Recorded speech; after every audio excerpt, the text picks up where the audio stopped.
yung ating officers and staff and management ng IRDF.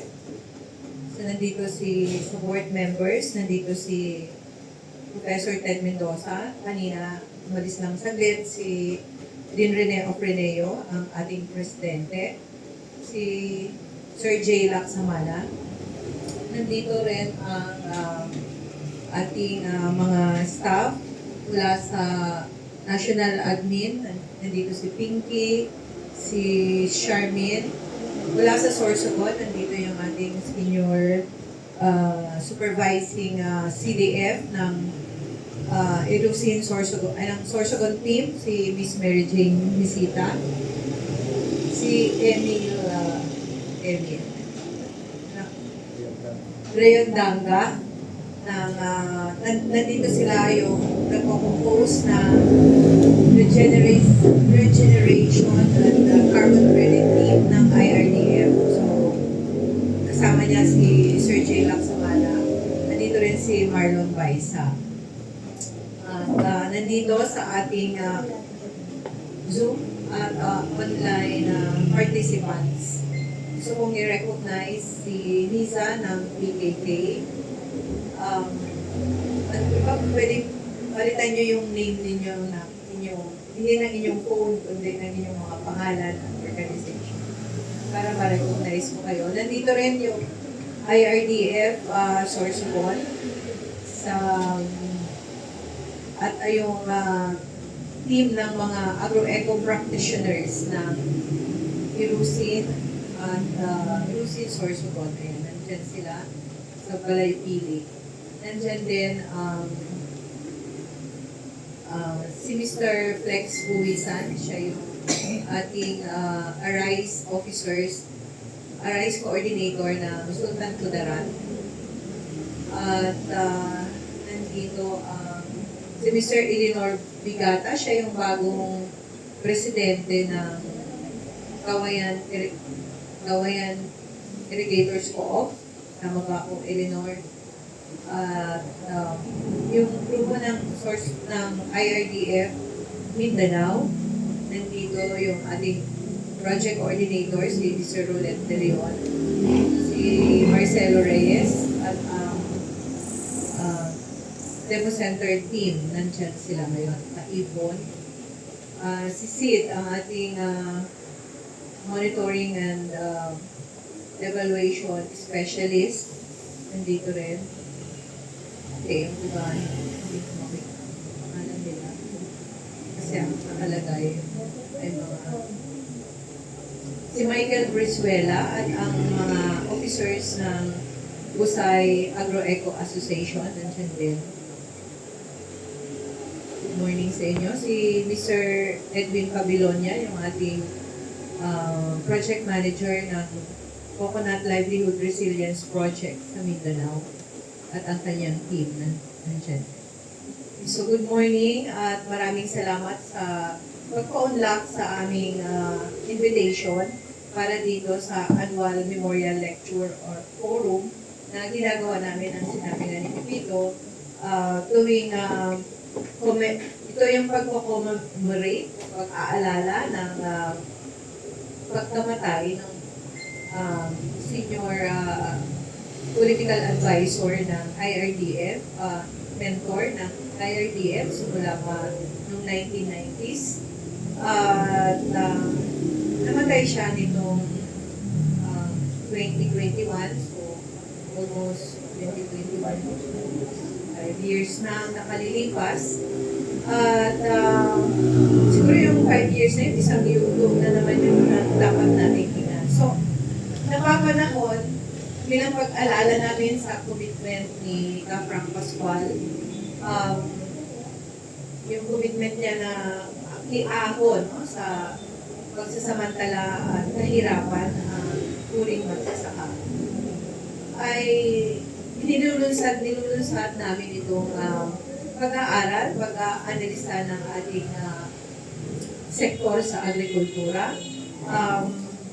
Lalo na ay ito talaga yung ating inoorganisa at pinapalakas na sektor na sa tingin natin, pag ito ay naiamo natin sa kahirapan, itulak natin yung mas malakas na kapasidad ng mga magsasaka, magiging batayan ito ng sustinidong pag-unlad ng Pilipinas. Sa ngayon, masasabi natin nahinto, no? Or nag-stagnate yung pag-unlad ng sektor ng agrikultura. Kaya nga, ang ating tema ngayon ay yung paano natin harapin yung krisis sa agrikultura. At yung, sabi ko nga, inaalala natin yung commemoration natin kay Frank Pascual dahil naalala namin na ang kanyang mga analysis simula pa ng 3 dekada na ang nakaraan in the 1990s, yun pa rin naman ang nakikita nating problema ngayon sa ating agrikultura.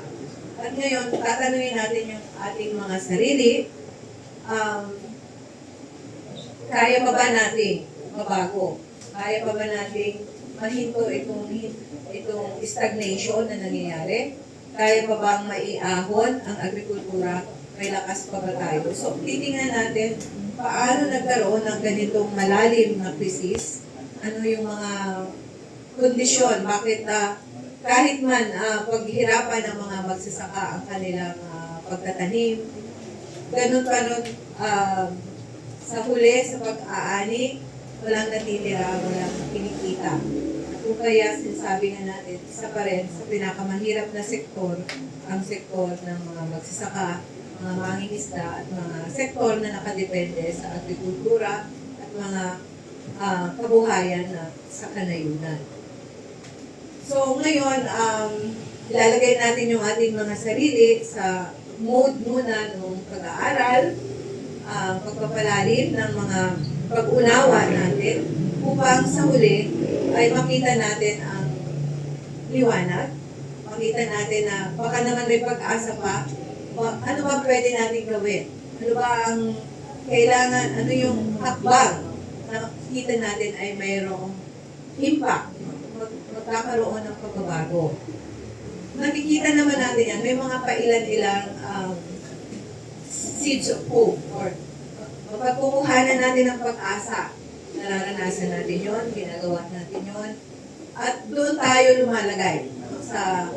Sa moment na ito, doon tayo sa lumalagay sa may magagawa pa tayo, may pag-asa, at yun ang ating pag-uusapan mamaya. Kasi ayaw nating tanggapin ang kasalukuyang status o yung sinatawag natin status quo na 4 na dekada ang naghihirap yung ating mga magsasaka, subalit parang walang nangyayari. Ayaw natin na walang nangyayari. Doon tayo lumulugar, yung IRDF lumulugar sa pag-empower, pagkakaroon ng aksyon at pagbabago ng kasalukuyang estado upang marating natin sa nawa na sa ang susunod na henerasyon ng mga magsasaka ay hindi na abutin ang ganitong pagiging. So ngayon, gusto kong kilalanin ang pagdating sa atin at ng isa ring naging may quit na kasama na naging kasama ni Frank Pascual at siya ngayon ang ating secretary ng Integrated Rural Development Foundation, si Ka-Ed Mora. So, si Eduardo Mora ay siya yung pambansang pangulo ng pambansang kaisahan ng magbubukid sa Pilipinas. Matagal na pinaglalaban ang pagbabago sa sektor ng niyugan at madala sa mga magsasaka, sa mga magniniyo, ang matagal nang hindi naibigay sa kanila yung common levy. So, patuloy pa rin ang laban ni Ka-Ed at ng mga magsasaka sa niyugan. At yun ay mapapakinggan din natin mamaya ang mga developments at ano ang hinaharap itong laban para maibigay sa mga magsasaka ang common levy. Okay, so simulan na natin ang ating programa. Ang programang ito ito ay tumatalakay sa mga mahalagang paksa. Una ay ating inaalam, no? Ang tema, sabi nga kanina ni Pipito, ay breaking the cycle. Kasi yung cycle, cycle, bilog, no? Sabi ng mga umiinom ng Hinebra, bilog, bilog, bilog, bilog ang mundo, so may cycle, no? Pero hindi dapat yung cycle na yon ay bumabalik sa kahirapan, di ba? Dapat yung cycle, tulad halimbawa ng model ng mga umabante na yung agrikultura, tulad ng Vietnam, ay umaabante yung cycle na yon.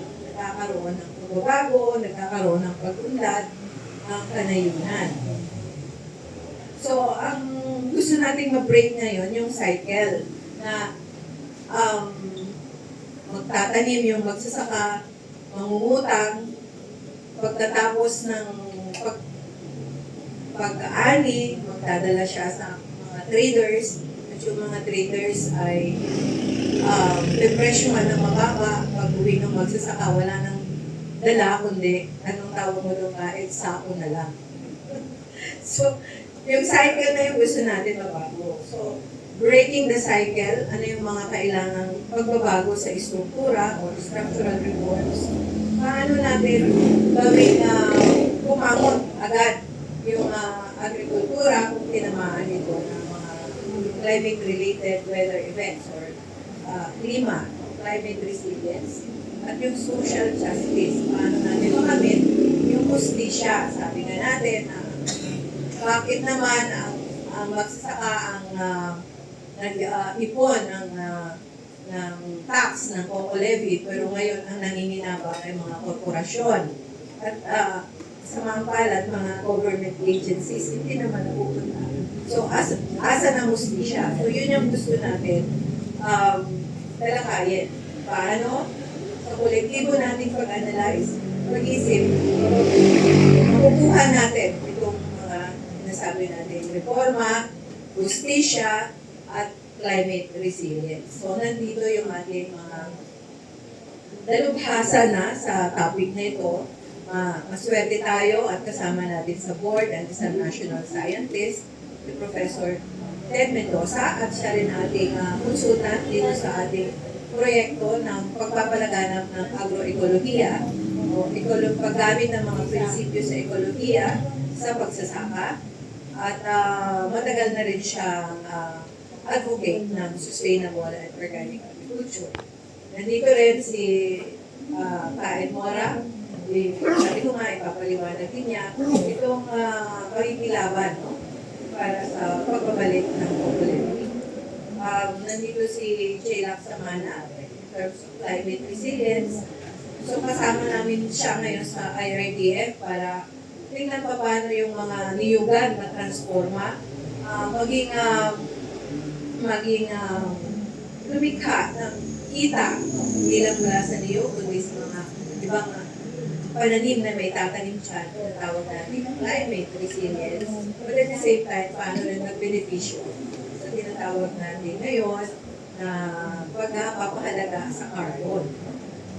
Yung mga carbon na yun yung pag lumalabas yung carbon sa atmosfera, yun yung nagdudulot din ng problema natin ngayon, ang global warming, nararamdaman natin yan. Ang init-init na ngayon sa buong Pilipinas. At nandito rin, mamaya magbabahagi din ang mga organizers natin at mga program staff, managers. So, inimbita ko rin si Edwin Pabilonia, mag-share siya on climate chaos at anong ginagawa natin. Mamaya tungkol naman sa napakahalaga papel ng kabataan, makakapag-share din si Marlon Baisa, member din ng Regency City. Okay, so this promises to be a very productive discussion. So, gusto namin na magkaroon din ng interaction at sharing mula sa mga nandito sa atin ngayon at dito sa Felicidad at saka yung ating mga participants online. Okay? So, lalo-lalo na po yung ating mga magsasaka na nandiyan ngayon. Mamaya, mayroon din akong may babahagi, parang interview ko sa isang magsasaka. Nandun lang sa aking telephone, pero baka matawag ko. Maganda yun. Okay? So, simulan natin dito sa unang topic, ang tungkol sa structural analysis, kung bakit hindi na nga umusad yung ating agrikultura. Pwede po bang i-project? So ito ay pinagtulungan namin ni Marlon Baisa. Alam niyo naman, nandun ako sa Sorsogon. Itong past week, may mga meetings din ako sa mga fisher folk at mga magsasaka natin. So talagang nakatulong ko konsolidahin ng data. Nakatulong ko si Marlon. Okay, so ano ba yun?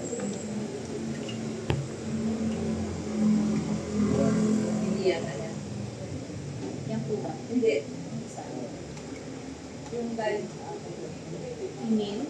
O email mo?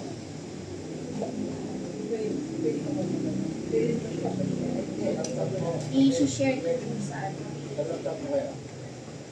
Hindi nandun na, in-email ko na sa'yo. Yung po yung labas mo.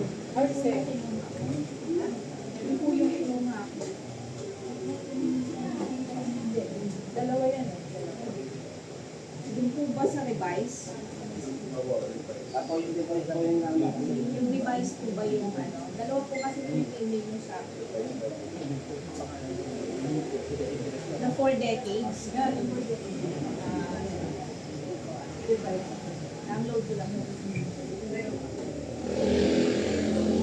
Okay, so habang hinihintay yung pag-download, dalawa naman kami ni Kae dito. Ang aking bakit ba tayo ay ating pagsasaka ay backward pa rin? Ano ba yun? Ano ba ang ano ba tayo ngayon?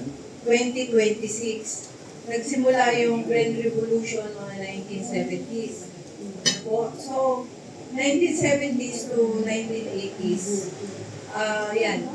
Siguro ko tatalakayin yun dun sa libro ni Prof. Ted Mendoza, pero gusto ko lang ma-introduce yung ilang mga factors bakit nandito tayo ngayon sa sitwasyon na hindi naman umuusad yung agrikultura.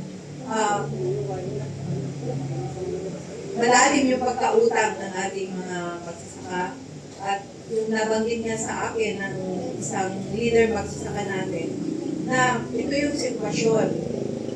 Kung malugi yung isang magsasaka sa cropping nito, sa taniman na ito, maghihintay siya ng 2 taniman ulit, 2 anihan upang makarecover. Pero ang nangyayari ngayon, halos sunod-sunod. Dahil sa bagsak yung presyo ng palay o niyog man yan, bagsak yung presyo, bagsak yung kanyang kita sa isang anihan. Ngayon, gusto ba niya mag-recover? Gusto niya mag-recover sa sunod na anihan. Nandiyan naman ang drought. Nandiyan naman ang halimbawa, biglang may super typhoon. So, bigla rin naman, malulugi uli siya. So, inaasahan niya na sana ay makabangon siya, pero lugi pa rin. Kaya ngayon, magtatatlo na ang 3 anihan na ang kailangan niya upang makarecover. So, ganyan ang sitwasyon ngayon ng mga magsasaka. Magtatanong tayo, bakit hindi ito, bakit umabot sa ganitong sitwasyon na hindi niya kayang mag-rebuild after magkaroon, mababankrupt siya o malugi siya, hindi niya kaya agad. So, kung titignan natin, simula pa ng 40 years ago, na ipatupad nga ito, Green Revolution, na dito na-introduce ang ating mga nakikita na ngayon, ang mga iba't ibang iri varieties, hybrid, ano man yan, inbred. Lahat yan ay, noong panahon ng 70s, ay nag-require yan ng napakaraming mga inputs. So, nandyan yung mga chemical-based fertilizers, mga chemical pesticides, At may na-introduce na rin na machineries at the time. Pero makita natin na nung una tumaas yung ani, pero tumaas din yung gastos sa production. Ito yung naging isang salik bakit malalim no, pagkakautang ng ating mga magsasaka lalo na sa palayan. Itong Green Revolution sa palay lang ito. So, kung makita natin yung mga benepisyo dito, over time, ay nalimita lang sa halos 40% ng mga palayan na irrigated. Sa ngayon, ang mga figures natin sa irrigation, hindi pa rin gaano nadadagdagan. Kumbaga, 20 years ago, sa analysis ng IRDF ay halos 40% pa lang ng mga farmlands ang irrigated. Ngayon, may konti lang naman na nadagdag, hindi pa rin nagkakaroon ng malaganap na expansion sa irrigation. So, kung kaya yung benefits mula sa twice na pagtatanim dahil irrigated o sufficiente ang tubig, hindi pa rin yun nararamdaman. Okay, mula 1980s hanggang so, mula 1980s no, hanggang 1990s, mula yan ng mid-80s hanggang 1990s, makita natin na napakababa ng napakababa ng pag-suporta ng pondo budget sa agrikultura. Okay. So, halos ang funding nito ay maabot lang ng 2.5 to 3% ng national budget.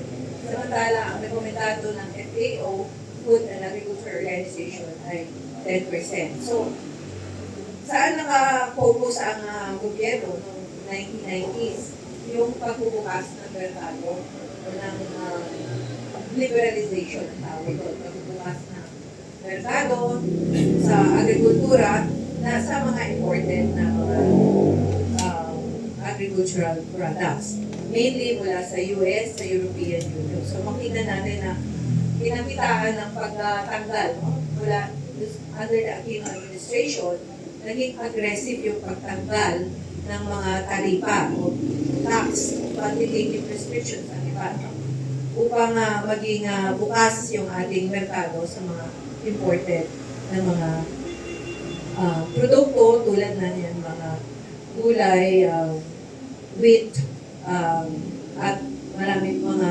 karne. No? Marami dyan, mga chicken, baboy. So, makita natin na mula 1990s no, hanggang kasalukuyan, yung ating early 90s, yung trade deficit ay $42 million.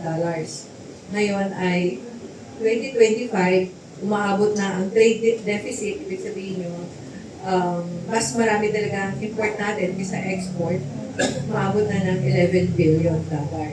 So isang katangian din, ng mga panahon na yon ay yung pagpapatupad ng isang komprehensibong reforma sa agraryo, o Comprehensive Agrarian Reform Program.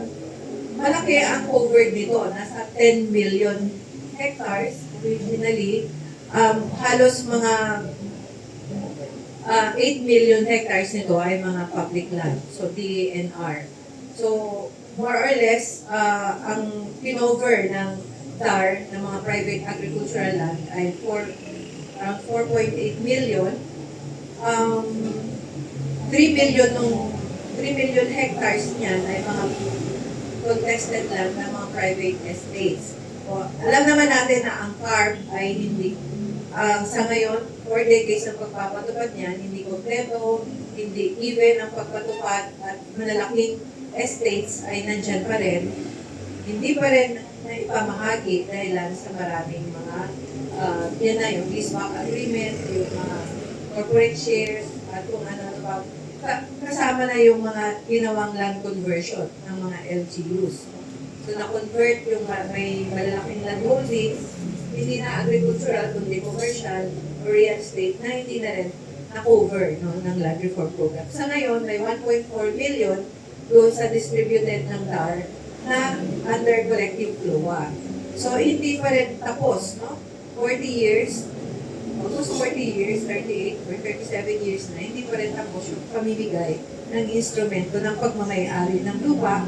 At marami na itong mga malakit ngayon dahilan sa dokumentasyon, kawalan ng mapa, kawalan ng kung saan yung mga boundaries nito, na yun ang ginagawa, pinover ngayon ng tinatawag ng TAR na split program. Okay, so, pero ang nagresulta naman ito na marami na ngayon ang maliliit, sobrang liit na ngayon ng mga sakahan, no? Nasa 7.4 million na ngayon yung mga small farms. Kumpara sa noong 30 or more years ago, na medyo konti lang yung, kung sinabi small farms, mga nasa 5 million or less na small farms. Hindi na yan.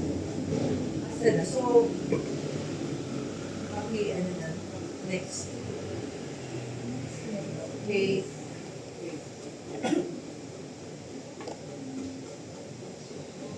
So, next po. So, average farm size ngayon ay mga 1.2 hectares. Next. Next. Copy ba? So, makikita natin next. Ano yung mga major, ito yung mga analysis namin noong late 1990s hanggang 2000, na ngayon mas lumala pa. Sa tingin namin, lalong nagkaroon ng konsentrasyon ng poder sa merkado ang mga traders, intermediaries at buyers. So ito yung pinakatingin namin. Ang tawag doon ni Frank, ano nga yun? Comerciante, usurero. Asyendero, comerciante, usurero. So, nag-transform na yung mga asyendero. Wala na, natibag naman ang kanilang control. Although marami sa kanila yung mga politicians ngayon. Pero lumaki ang papel ng mga komersyante. Yung sinasabi niyo, usurero, sila na ngayon ang may control sa value chain na sinasabi natin. So, sa isang bandang, sinasabi niyo kanina, mga 5 hanggang 7 milyon small farms. Pero ang may control, wala pa sa production dahil sila nagbibigay ng seeds. Silang kinukuhanan ng mga pesticides, mga urea. So, practically, ang may control sa production hanggang marketing ay ito, mga traders and intermediaries. At yung mga magsasaka, pumupunta sa kanila para umutang ng cash para makapagtanim. At pag nag-deliver naman ng mga produkto yung ating mga magsasaka, sila nagtatakda ng presyo, sila nagtatakda kung kaano, ilang kilo ang ibabawas bilang risiko. Sila rin yung mayroong malalaking mga storage, warehouse, tracking. Kaya nakakonsentra ang sinasabi nating market power and financial power sa mga traders at mga intermediaries. Next. Pangalawang major buyer ay yung next po. Next.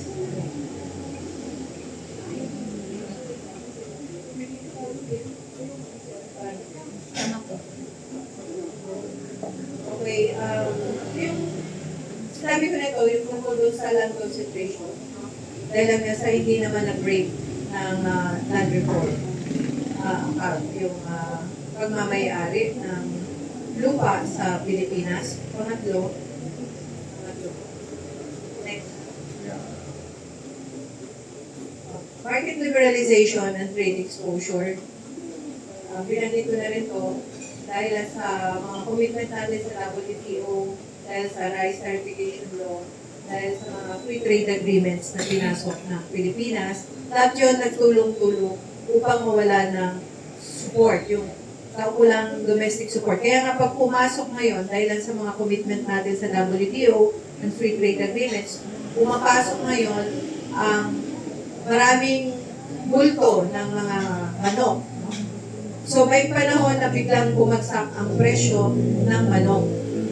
So, apektado yung mga poultry growers. May panahon na malaki ang kultong pumapasok ng mga baboy. Kaya yung mga nag-alaga ng mga babuyan, bagsak din yung presyo ng kanilang baboy. So, ito yung